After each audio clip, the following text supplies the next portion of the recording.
Olá, felizes. Vamos continuar falando da convergência, porque a divergência, que é o contrário da convergência,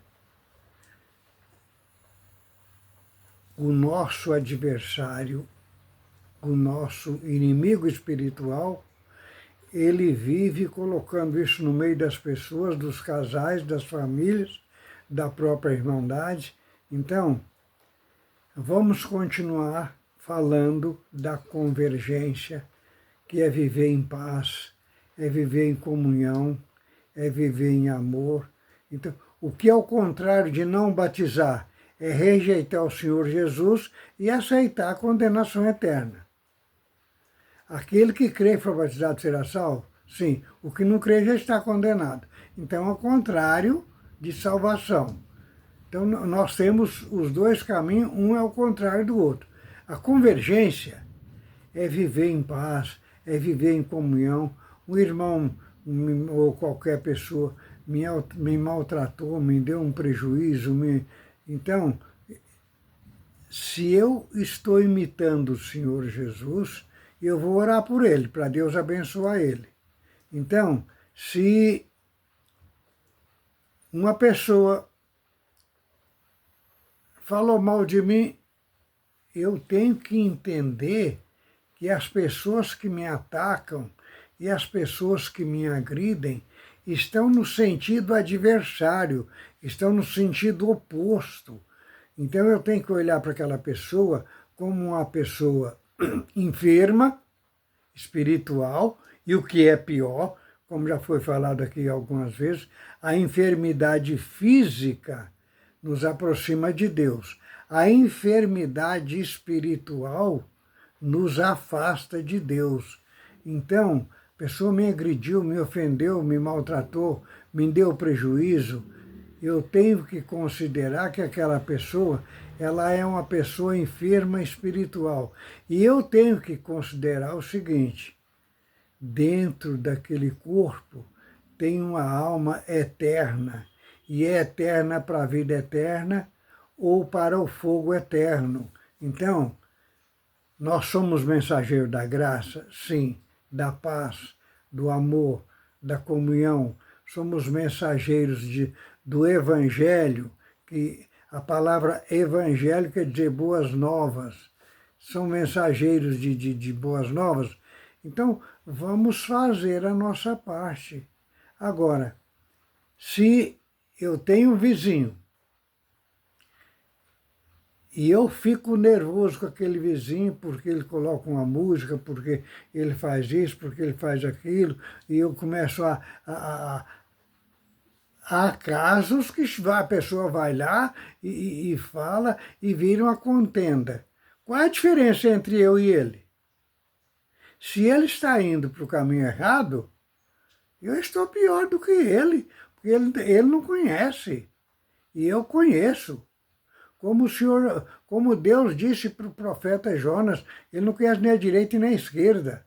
Então, eu tenho como conhecedor dos dois caminhos, que o nosso caminho não é nem a direita nem a esquerda, o nosso caminho é o centro, e eu tenho que ir lá ajudar aquela pessoa, como já foi falado aqui. Se ele coloca música, ou se ele me agride, ou se ele me ofende, eu começo a me ofender, eu sou servo de Deus? Não. Eu estou amamentando o espírito ruim, eu estou sendo pior do que ele, e o detalhe, eu posso estar correndo, aliás, eu estou correndo um sério risco de amanhã Deus chama o meu vizinho na graça e ele vai e eu fico. Então, eu tenho que viver em paz, eu tenho que viver em comunhão. Me agrediu. Fica em paz. Fizeram muito pior com o Senhor Jesus, me ofenderam. Eu vou orar, eu vou considerar aquela pessoa que tem uma alma ali dentro que precisa da vida eterna, porque todo mundo tem uma alma. E todo mundo é eterno, que foi falado ontem. Todo mundo é eterno. Ou ele é eterno para a vida eterna, ou ele é eterno para o fogo eterno. Agora, é eterno? Todo mundo é eterno. Eu tenho a função como servo do Senhor Jesus, porque o Senhor Jesus, Deus nos criou e nos deu um corpo físico que dura por volta de 100 anos, pouco mais, pouco menos, mais, menos do que mais. Então eu tenho que saber, esse corpo está aqui para mim aperfeiçoar a minha alma e garantir a eternidade. O contrário é verdade. Eu garanto a eternidade em glória? Sim, mas quem não se esforça garante a eternidade no fogo eterno. Nós temos que trabalhar para o Evangelho, nós temos que trabalhar para completar o número escolhido, esta é a nossa função. Agora, se eu for convergir de tudo, meu Deus, tem irmãos que vivem na igreja um combatendo o outro. Tem irmãos que vivem na igreja disputando um com o outro. Tem irmãos, olha, o nosso adversário, ele é tão astuto que ele coloca irmão para disputar um com o outro na igreja. Tem irmão que disputa em cima do púlpito. Meu Deus, vamos tomar cuidado, vamos nos preocupar mais com a vida eterna, vamos preocupar que a coisa é muito séria. Gente, é muito sério perder a eternidade. Olha, não tem nem como comentar o quanto é grave a pessoa perder a eternidade. Então, e fica cheio de picuinha, cheio de disputa, cheio de contenda, cheio de... Tem servo de Deus que tem espírito de pirraça. Tem servo de Deus que não vigia e tem espírito de ciúme. Tem servo de Deus que não vigia e tem espírito de inveja.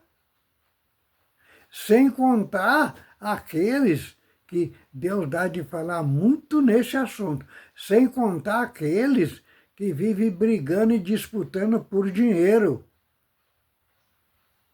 Meu Deus, o dinheiro, de novo, o dinheiro nos ajuda a servir a Deus com mas nos ajuda muito a servir a Deus. Agora, o dinheiro é necessário?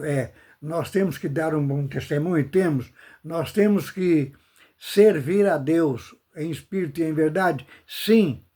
Então, o dinheiro é um excelente servo para nos ajudar a servir a Deus, para nos ajudar a fazer a vontade de Deus, a atender necessidade, contribuir com a igreja, de novo, contribuir para o bom andamento da igreja.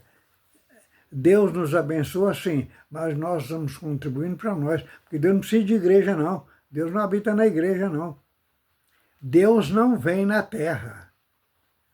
Para quem Deus dá visão com anjos, já sabe, anjos não tocam na terra. Raras exceções, se necessário. Então, nós temos que saber que quando Deus passa na terra, a terra treme. E vou falar uma coisa que muito particular e muito espiritual. Deus já me deu a graça de vir na terra falar comigo. Deus, não é o Senhor Jesus, Deus. E todas as vezes que ele vem em muito raio, muito trovão, muito vento, muita chuva, porque Deus anda nas asas do vento. Vou contar um testemunho. Uma irmã estava passando uma dificuldade com um filho e a coisa estava muito séria. E eu vou dar detalhe, ela saiu de Sorocaba, São Paulo, e veio em Belo Horizonte para conversar comigo sobre o filho. E Deus fez uma obra bonita, e Deus deu de falar para que Deus ia fazer a obra, e Deus fez. Mas precisou um acidente, porque quem não serve a Deus no amor, vai servir na dor. Quem não aprende no amor, vai aprender na dor. E esse irmão Ronaldo, ele aprendeu na dor, porque ele teve um acidente e a cabeça dele, o crânio dele, estourou todo. E ele foi internado e Deus mandou ir lá visitar ele no hospital em Votorantim. Eu conto milagre, conto detalhe, que é para ter testemunha, em Votorantim. Então, quando eu estava indo de Sorocaba para Votorantim, Deus falou para mim, Deus, eu vou entrar com você. E eu falei para o genro dela que estava dirigindo, para o carro, parou. Eu meditei, entrei em comunhão, confirmei com Deus, falei, olha, Deus falou para mim que ele vai entrar comigo lá no hospital. Quando nós chegamos no estacionamento do hospital, que o motorista parou na sombra de uma árvore, ele falou, você disse que quando Deus vem tem vento e tempestade? Então Deus não veio. Deu um vento, aquela árvore bateu no carro, balançou o carro todo e começou uma tempestade, e raio, e trovão, e vento, e mais vento. E foi uma coisa terrível. Eu vou simplificar por causa do tempo. Quando eu ia entrar na UTI, caía um raio. A médica japonesa, fechava a porta. Segunda vez, aconteceu. A terceira vez eu falei para ela, olha, doutor, quando abre a porta, eu entro, porque vai cair outro raio, vai cortar a energia e depois vai voltar. Porque ela tinha que voltar lá para... Naquela época não tinha esses respiradores automáticos. Quando eu entrei, eu falei, eu vim falar com o Ronaldo. Ela falou, você não vai falar com ele. Ele está em coma induzido. Falei, doutora, eu vim falar com ele. Eu sou servo de Deus. O senhor não consegue? Falei, doutora, cuida da carne, que você é médica da carne. E eu cuido da alma, que eu sou médico da alma. Então, para de falar. E quando fui, que eu comecei a conversar com ele, eu falei com ele, me dê sinal que você está ouvindo, piscando uma vez. Se você piscar duas vezes, significa que você não ouviu. E Deus me deu a graça de evangelizar o jovem, e Deus converteu, e Deus chamou na graça, e Deus deu de falar com ele que em 90 dias nós íamos fazer uma missão junto. Deus deu saúde para ele. Ele deve estar lá em Sorocaba, que eu não vejo ele há muito tempo, porque quando Deus usa nós para fazer milagre, nós nos afastamos, porque nós temos que esconder atrás do Senhor Jesus, porque se nós esconder atrás do Senhor Jesus, o adversário não nos alcança. Não tem, Deus te usou para fazer milagre, não sai contando a igreja inteira, não. Deixa que quem recebeu conta. Esconda atrás do Senhor Jesus. E toma cuidado e vamos convergir, vamos ser mensageiros da paz, do amor e da graça. Curta, compartilhe, filie o canal e nos ajude a divulgar o canal. Deus nos abençoe.